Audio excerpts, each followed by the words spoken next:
Commander Zixthar of the Galactic Coalition Survey Corps stood frozen at the observation window, his three eyes blinking in rapid succession, a telltale sign of profound confusion among his species.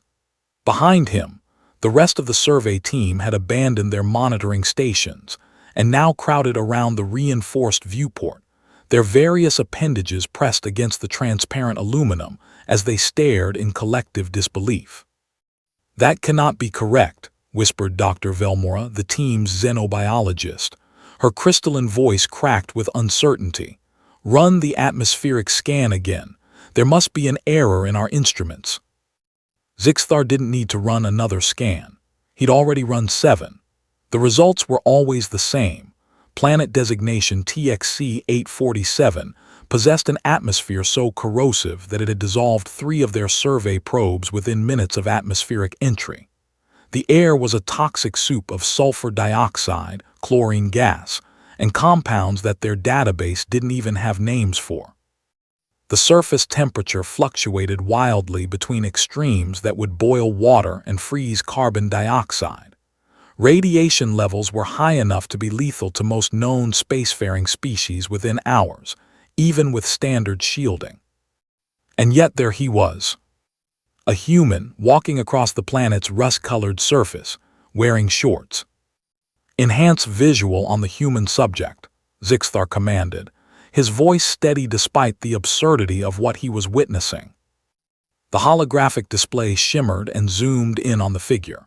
The human male appeared to be in his mid-30s by their species standards, with dark hair pulled back in what their database called a ponytail.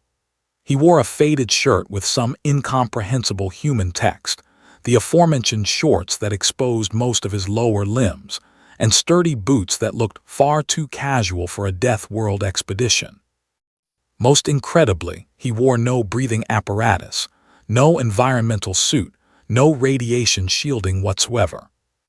He was also carrying what appeared to be a container of some kind and casually examining rock formations. Is he collecting geological samples?" Engineer Torvak asked, his mandibles clicking nervously. "It would appear so," Zixthar replied slowly. This was supposed to be a routine survey mission. TXC-847 had shown promising mineral deposits, but the initial probe data had been clear. Full hazmat protocols would be required for any surface operations. The Coalition's best environmental suits would last perhaps 6 hours on that surface before degrading to dangerous levels. The cost-benefit analysis had been leaning toward automated mining operations only. Then the probes had detected the human settlement. It shouldn't have been possible. Humans were a recent addition to the Galactic Coalition, having achieved faster-than-light travel only 2 decades prior.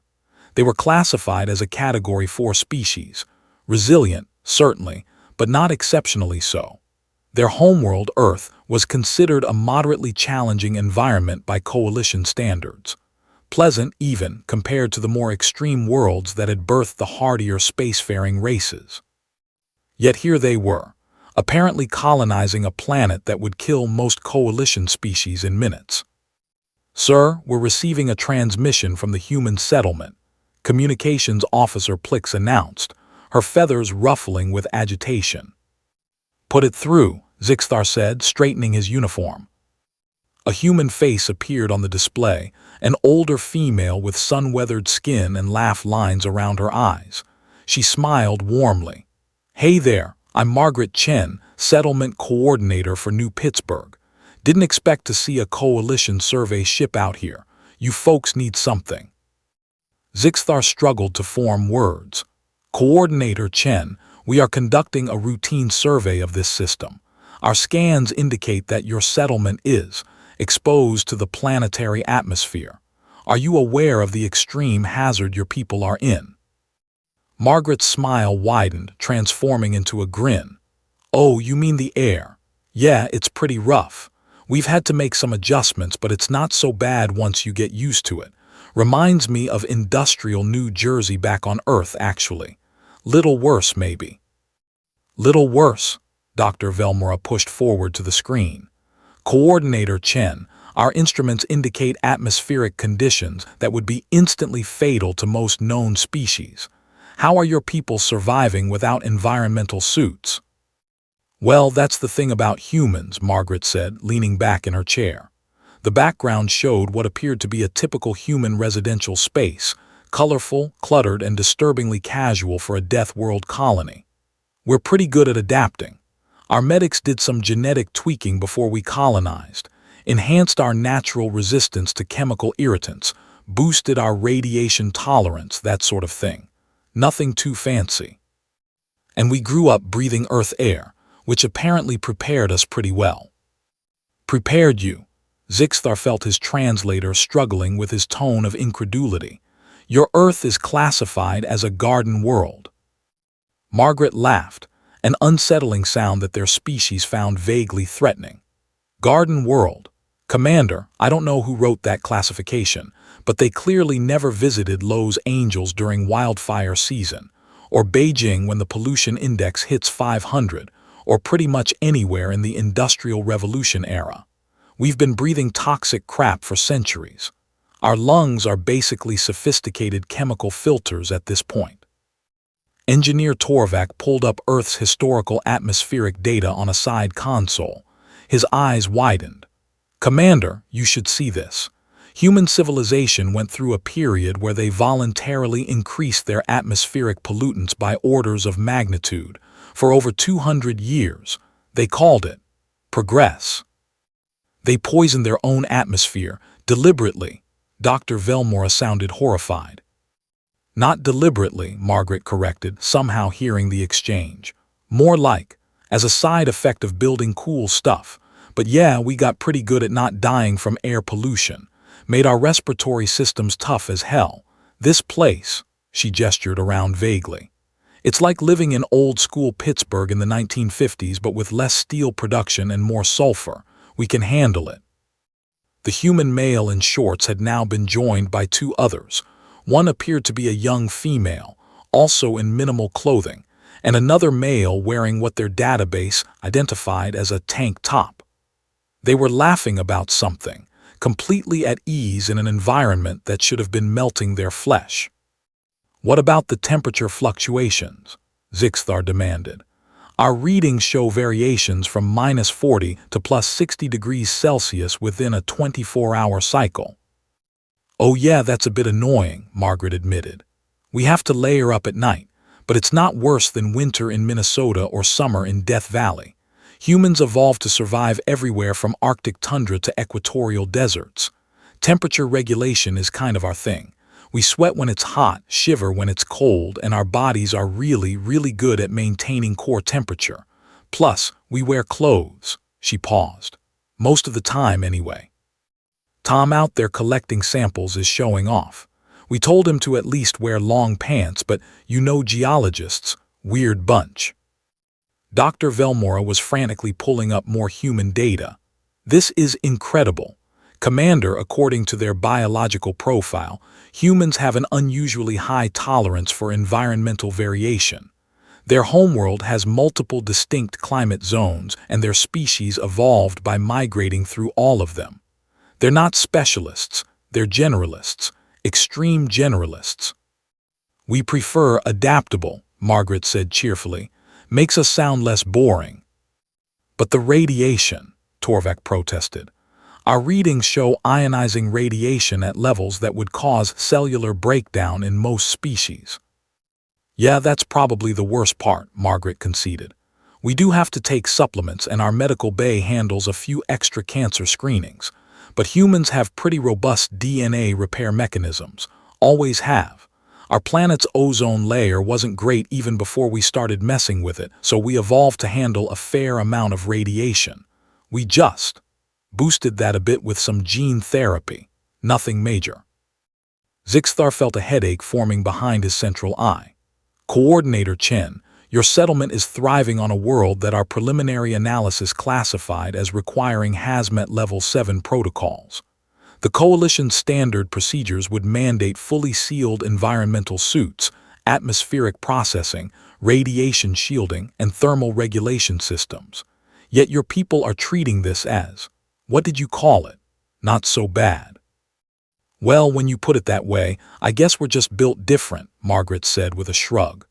Look, Commander, I appreciate the concern, but we've been here for 3 years now. Colony's doing great. We've got farms growing. Turns out a few Earth plants actually love these conditions. Where mining operations are ahead of schedule. Nobody's died from environmental exposure yet. Yet, Zixthar repeated weakly. We're down to 1 death per year from general stupidity, Margaret continued proudly. Last month, Jenkins tried to pet what he thought was a local animal. Turned out to be a very angry mineral formation. But that's not the planet's fault. Jenkins is just an idiot. On the surface feed, Tom the geologist had apparently finished his sample collection and was now sitting on a rock formation, drinking from his container. Their sensors indicated the liquid was at approximately 30 degrees Celsius. Is he drinking hot beverages in 60-degree heat? Dr. Velmora asked faintly. Probably coffee, Margaret said. Tom's weird about his coffee, says it helps him think.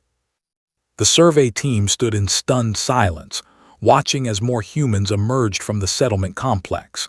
Some wore more substantial clothing, but several were dressed as casually as Tom. Children, actual juvenile humans, were playing some kind of game that involved running and throwing objects, in an atmosphere that would kill most coalition species in minutes. Coordinator Chen, Zixthar began carefully, we were considering recommending this planet for automated mining operations due to the extreme environmental conditions, but if humans can colonize it successfully, we may need to revise our assessment. Oh, you definitely should, Margaret said enthusiastically. This planet's got amazing mineral resources. The conditions that make it hazardous are actually creating some really interesting geological formations. That's why we're here. New Pittsburgh might not be a tourist destination, but it's going to be an important industrial hub. But your people, Dr. Velmora started. Will be fine, Margaret interrupted gently. Look, I understand this is weird for you. Most species specialize, right? They evolve on one type of world, they adapt to those specific conditions, and that's their niche. Humans didn't do that. We evolved on a world that tried to kill us in every possible way. Predators, diseases, temperature extremes, natural disasters, you name it. We survived by being tough, adaptable, and too stupid to know when we should quit. This planet. It's just another challenge, and humans love challenges. Zixthar looked at his team. They all wore the same expression of bewildered acceptance. The humans were staying. Of course they were staying. They were thriving in an environment that would require billions of credits worth of equipment for any other species to merely survive. We will update our survey records, he said finally, and we will inform the coalition that this planet is suitable for human habitation. Appreciate it, Commander, Margaret said warmly. Hey, before you go, you folks want to stop by for dinner. We're having a barbecue tonight. Well, every night is basically a barbecue when the ambient temperature is this high, but we're making it official. Could use some new faces. That is very kind, Zixthar said carefully. But I believe our environmental suits would not survive long enough for us to reach your settlement. Oh, right. Yeah, that would be a problem. Margaret looked genuinely disappointed. Well, invitations open if you ever get better suits, or if you want to try the genetic modifications we used. The Coalition Medical Board approved them last year. We will consider it, Zixthar lied. After the transmission ended, the survey team remained at the observation window, watching the humans go about their incomprehensible lives on a world that should have been uninhabitable. You know, Engineer Torvik said quietly, I'm beginning to understand why the Coalition was so nervous about admitting humans. It's not that they're aggressive or dangerous. It's that they make everywhere look easy. Dr. Velmora nodded slowly. They're going to colonize worlds we can't even survey safely. They're going to go places we never dreamed possible. They're going to do it in shorts, Zixthar added, a note of resigned amusement in his voice. On the surface, Tom had finished his coffee and was heading back toward the settlement, whistling a tune that their audio sensors picked up faintly. He paused to wave at the survey ship overhead, a casual gesture of greeting from one species to another. Zixthar found himself waving back, even though he knew the human couldn't see him. "Log the report," he instructed his team. "Planet TXC 847, hazmat level 7 conditions, recommended for human colonization. Full environmental protection required for all other known species. And add a note, approach humans with respect. They might not look impressive, but they're survivors in ways we're only beginning to understand." As the survey ship prepared to depart, Zixthar took one last look at New Pittsburgh. The settlement was small, barely 500 humans, but it was growing. They were building homes, farms, and families on a world that should have killed them. That was the thing about humans, he realized. They didn't survive despite their environment. They survived because of it. Every challenge made them stronger. Every hardship made them more adaptable. Earth hadn't been a garden world that nurtured them. It had been a crucible that forged them. And now they were bringing that resilience to the stars. "Set course for the next survey point," Zixthar commanded. "And someone remind me to update the Coalition database. Humans are not a Category 4 species." "What category should they be, sir?" Plix asked. Zixthar considered the question as Tom disappeared into the settlement, probably to get more coffee. "Uncategorizable," he said finally, "and let's hope they stay on our side." The survey ship jumped to FTL, leaving behind a colony of humans thriving where no other species could survive, doing the impossible with casual indifference, and probably wondering what all the fuss was about. Just another day for humanity. Just another world conquered, not with weapons or technology, but with sheer, stubborn refusal to acknowledge that something was supposed to be impossible. After all, someone had to collect those geological samples. And apparently, someone had to do it in shorts.